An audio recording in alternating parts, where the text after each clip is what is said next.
Arten Villa Mine, Messina, South Africa.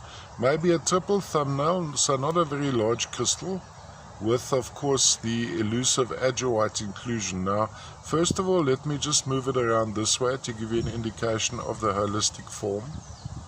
Then we're going to go around like that, a little bit of this patterning which you find in the Messina quartzes on a cross section, which I find quite appealing.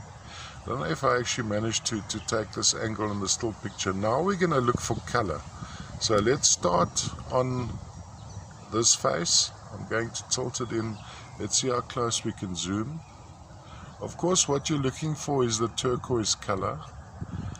It's always best to see it yourself. You know, it's even when I buy these, a lot of people sell adurite included quartzes, but in actual fact, it's various shades of hematite in many cases. So I usually use my wife. She's my eyes when it comes to color, because it can be very confusing, the difference between color of the hematite and of course the adurite.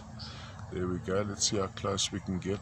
Little tufts of kaolin clay trapped inside here as well, giving it a, I think on magnification you'll find it's little balls of kaolin trapped inside.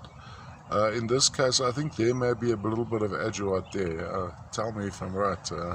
Definitely adurite included quartz crystal, all the way from the Arten Villa Mine, Messina, South Africa. Pretty nice little guy, and a lot happening inside this crystal.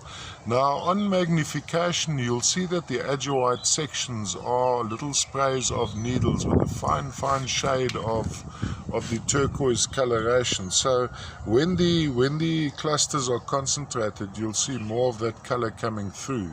So a lot of the Messina quartzes, the Arten Villa quartzes and the number 5 shaft quartzes, those available mainly, on magnification you'll find there may be adurite included, just not thick clusters, so the color would be concentrated on a little strand. So I usually look for bushes of needles just to confirm the adurite.